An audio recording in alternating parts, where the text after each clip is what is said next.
The Lives of the Saints by Father Alban Butler, February 23rd, St. Peter Damian, A.D. 1072.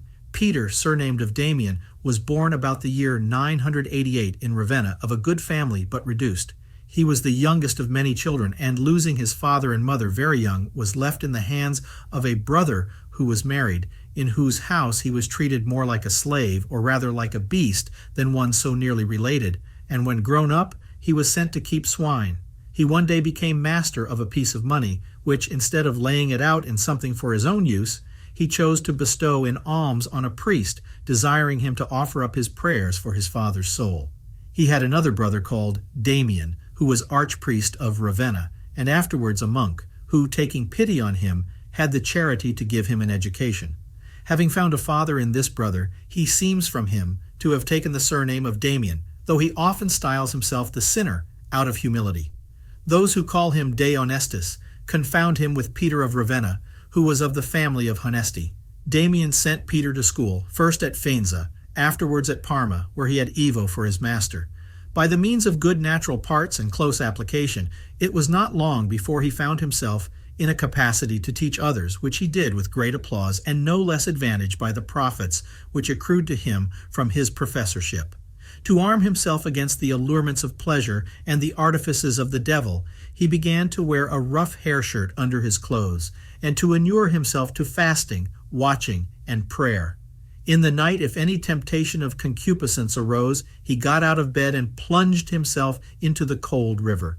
After this, he visited churches, reciting the Psalter while he performed this devotion till the church office began. He not only gave much away in alms, but was seldom without some poor person at his table, and took a pleasure in serving such, or rather Jesus Christ in their persons, with his own hands. But thinking all this to be removing himself from the deadly poison of sin, but by halves, he resolved entirely to leave the world and embrace a monastic life, and at a distance from his own country, for the sake of meeting with the fewer obstacles to his design. While his mind was full of these thoughts, two religious of the order of St. Benedict, belonging to Fonte Avellana, a desert at the foot of the Apennine in Umbria, happened to call at the place of his abode, and being much edified at their disinterestedness, he took a resolution to embrace their institute, as he did soon after. This hermitage had been founded by Blessed Ludolf about 20 years before St. Peter came thither, and was then in the greatest repute. The hermits here remained 2 and 2 together in separate cells, occupied chiefly in prayer and reading. They lived on bread and water 4 days in the week.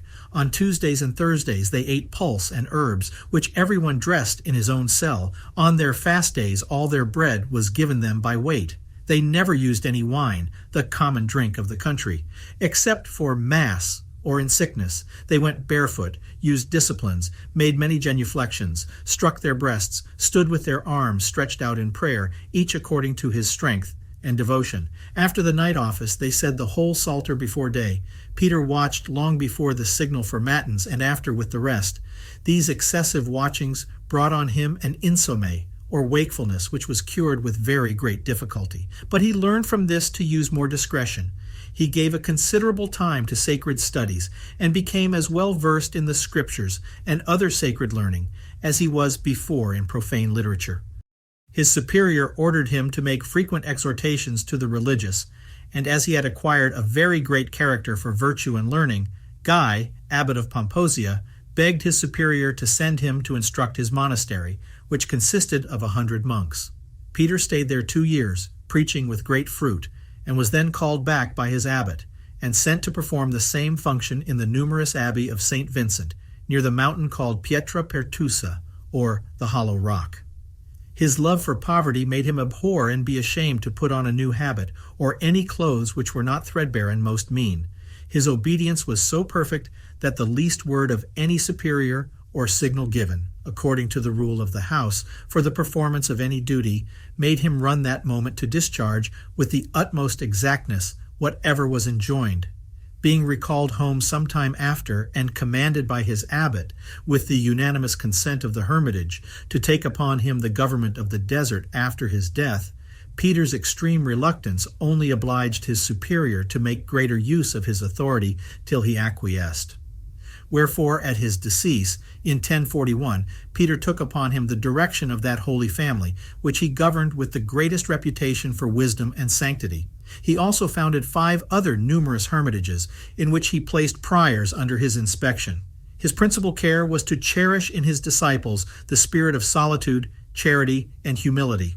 Among them, many became great lights of the Church, as St. Ralph, Bishop of Gubbio, whose festival is kept on the 26th of June, St. Dominic, surnamed Loricatus, the 14th of October, St. John of Lodi, his successor in the Priory of the Holy Cross, who was also Bishop of Gubbio and wrote St. Peter's Life, and many others. He was for 12 years much employed in the service of the Church by many zealous bishops, and by 4 popes successively, namely Gregory VI, Clement II, Leo IX, and Victor II. Their successor, Stephen IX, in 1057, prevailed with him to quit his desert, and made him Cardinal Bishop of Ostia. But such was his reluctance to the dignity that nothing less than the popes threatening him with excommunication and his commands in virtue of obedience could induce Peter to submit. Stephen IX dying in 1058, Nicholas II was chosen pope, a man of deep penetration, of great virtue and learning, and very liberal in alms, as Out Saint testifies, who assisted him in obliging John, Bishop of Velletri and Antipope, set up by the Capitanios or magistrates of Rome, to quit his usurped dignity.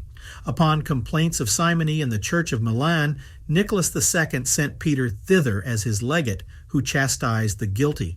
Nicholas II dying, after having sat 2 years and 6 months, Alexander was chosen pope in 1062. Peter strenuously supported him against the emperor, who set up an antipope, Cadalus, Bishop of Parma, on whom the saint prevailed soon after to renounce his pretensions in a council held at Rome, and engaged Henry IV, King of Germany, who was afterwards emperor, to acquiesce in what had been done, though that prince, who in his infancy had succeeded his pious father, Henry III, had sucked in very early the corrupt maxims of tyranny and irreligion.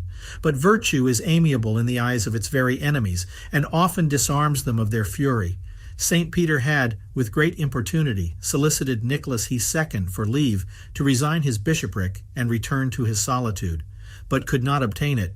His successor, Alexander II, out of affection for the holy man, was prevailed upon to allow it in 1062, but not without great difficulty, and the reserve of a power to employ him in church matters of importance, as he might have occasion hereafter for his assistance.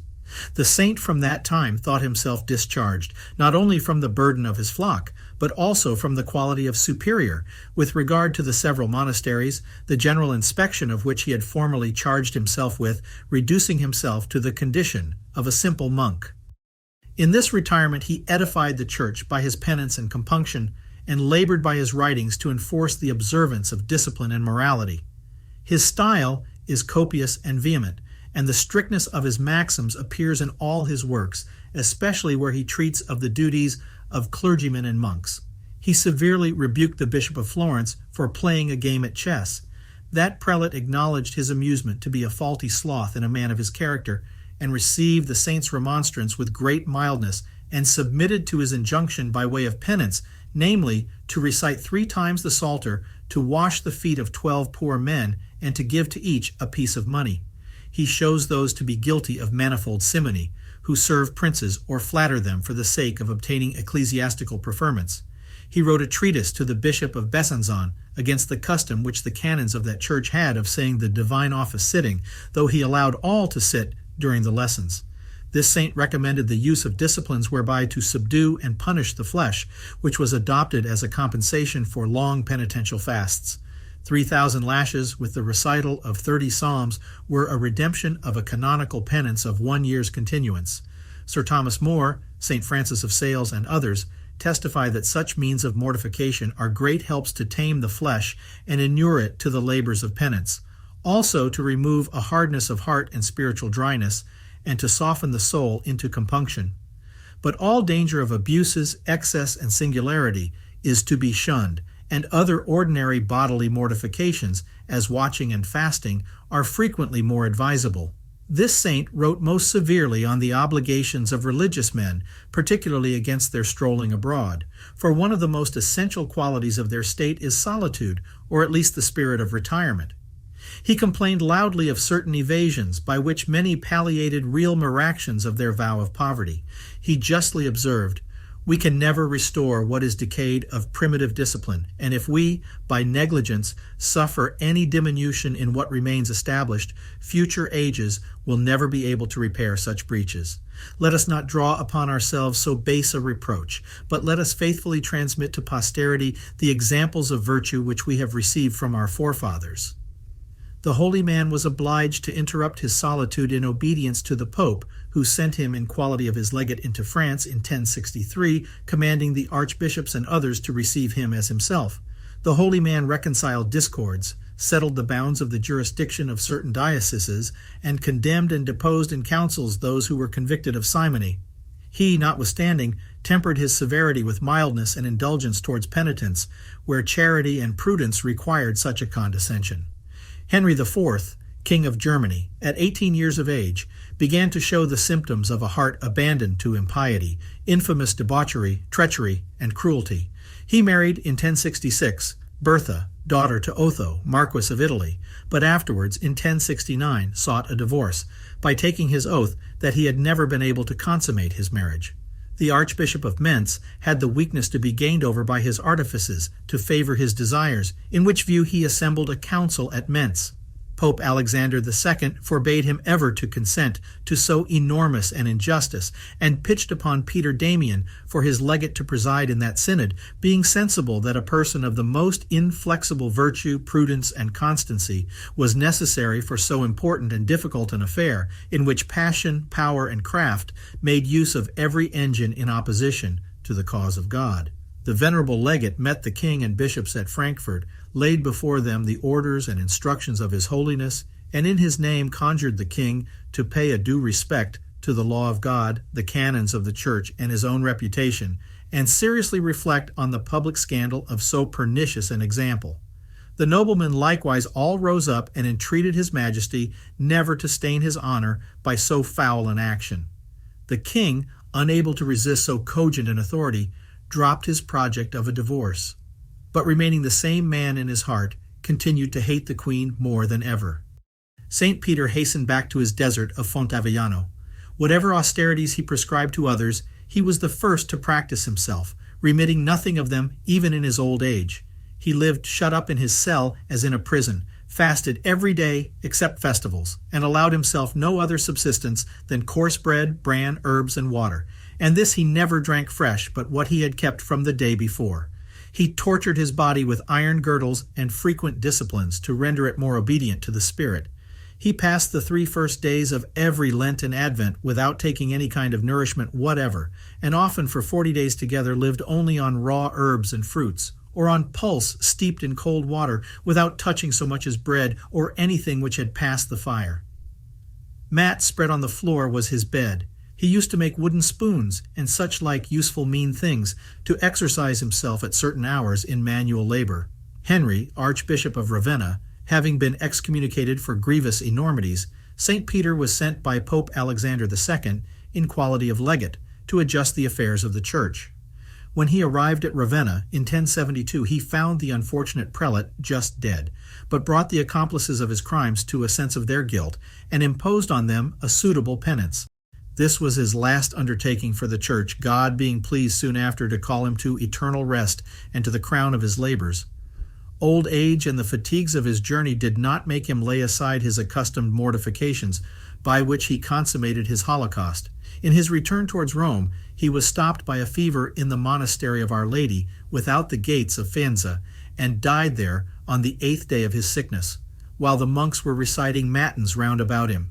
He passed from that employment which had been the delight of his heart on earth, to sing the same praises of God in eternal glory, on the 22nd of February 1072, being 83 years old. He is honored as patron at Faenza and Fonte Avellana on the 23rd of the same month.